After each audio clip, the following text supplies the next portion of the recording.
នៅព្រឹកថ្ងៃអង្គារទី10 ខែមីនា ឆ្នាំ 2026 ឯកឧត្តម ឆាត សុឆេត រដ្ឋលេខាធិការ និងជាសមាជិកគណៈកម្មាធិការរដ្ឋាភិបាលឌីជីថល តំណាងដ៏ខ្ពង់ខ្ពស់ឯកឧត្តមបណ្ឌិត ចៃ បរិន រដ្ឋមន្ត្រីក្រសួងធម្មការនិងសាសនា អញ្ជើញជាអធិបតីក្នុងពិធីបើកសិក្ខាសាលា ស្ដីពីបរិវត្តកម្មឌីជីថល និងវិស័យសាសនា នៅទីស្តីការក្រសួងធម្មការនិងសាសនា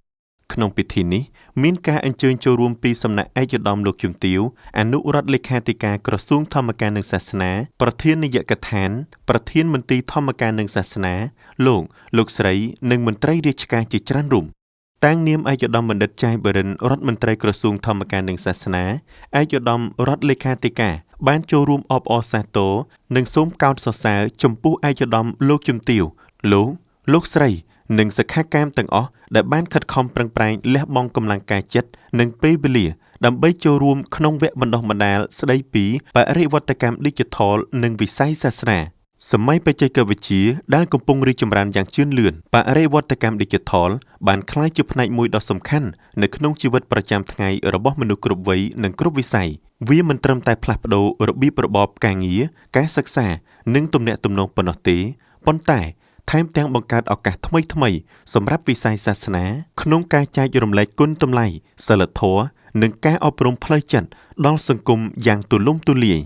វិស័យសាសនាមានតួនាទីយ៉ាងសំខាន់នៅក្នុងការបណ្ដុះបណ្ដាលសីលធម៌ការរស់ដោយសុខដុមរមនានិងការអភិវឌ្ឍសង្គមការប្រើប្រាស់បច្ចេកវិទ្យាឌីជីថលយើងអាចពង្រីកការផ្សព្វផ្សាយធម៌វិន័យការអប់រំសាសនវិទ្យានិងការចែករំលែកចំណេះដឹងឲ្យកាន់តែមានវិសាលភាពទៅដល់ប្រជាពលរដ្ឋឲ្យកាន់តែទូលំទូលាយទាំងក្នុងនិងក្រៅប្រទេសជាពិសេសសម្រាប់យុវជនជំនាន់ថ្មីដែលរស់នៅក្នុងបច្ចេកវិទ្យាឌីជីថលដែលជាឧបករណ៍ដ៏មានប្រសិទ្ធភាពស័ក្តិសិទ្ធិភាពក្នុងការនាំយកតម្លៃសាសនានិងវប្បធម៌ឲ្យកាន់តែជិតស្និទ្ធជាមួយពួកគេ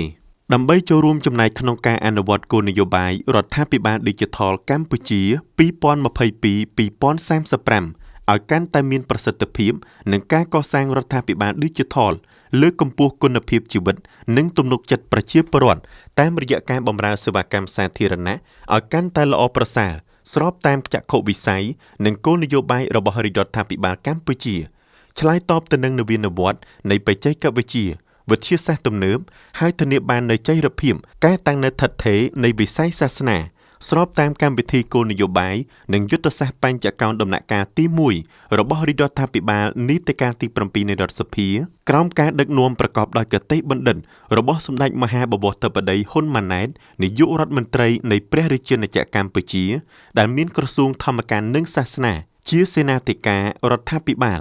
បានកំណត់នៅក្នុងយុទ្ធសាស្ត្របញ្ចកោណដំណាក់កាលទី1មុំទី5ឲ្យក្រសួងលើកកម្ពស់ការយល់ដឹងនិងជំរុញតួនាទីព្រះពុទ្ធសាសនាចូលរួមចំណែកអប់រំសីលធម៌គុណធម៌សុជីវធម៌និងបំផុសគំនិតច្នៃប្រឌិតដើម្បីចូលរួមលើកកម្ពស់គុណតម្លៃសង្គមជាតិតាមរយៈយុទ្ធសាស្ត្រនេះបង្ហាញឲ្យឃើញពីការបន្តគោរពសេរីភាពខាងជំនឿនិងសាសនាលើកស្ទួយព្រះពុទ្ធសាសនាដែលជាសាសនារបស់រដ្ឋជាពិសេសការបន្តពង្រឹងនិងពង្រីកពុទ្ធិកសិក្សានៅគ្រប់កម្រិតការបោះពុម្ពផ្សព្វផ្សាយគម្ពីរក្បួនច្បាប់នានាការចងក្រងប្រជុំទំនៀមទម្លាប់ប្រពៃណីខ្មែរការបណ្ដុះឆន្ទៈមនសិការនិងការដឹងគុណចំពោះវិញ្ញាជនវីរជននិងបុព្វបុរសខ្មែរគ្រប់ជំនាន់ក្រៅតែពីការជំរុញការបដិបត្តិនៅព្រះធម៌វិន័យនោះក្រសួងធម្មការនិងសាសនាបានដើរតួនាទីយ៉ាងសកម្មក្នុងការជំរុញនិងលើកកម្ពស់និងលើកតម្កើងនៅតម្លៃនៃវប្បធម៌ប្រពៃណីនិងសាសនាផងដែរថ្លែងក្នុងឱកាសនោះឯកឧត្តមរដ្ឋលេខាធិការមានសង្ឃឹមយ៉ាងមុតមាំថាវគ្គបណ្ដុះបណ្ដាលបរិវត្តកម្មឌីជីថលនិងវិស័យសាសនាសិក្ខាកាមទាំងអស់នឹងទទួលបាននូវចំណេះដឹងថ្មីៗគំនិតច្នៃប្រឌិតខ្ពស់និងបទពិសោធន៍ដ៏មានតម្លៃដែលអាចយកទៅអនុវត្តក្នុងការងារនិងសកម្មភាពពាក់ព័ន្ធនឹងវិស័យសាសនានិងសង្គមឲ្យកាន់តែរុងរឿងរីកចម្រើន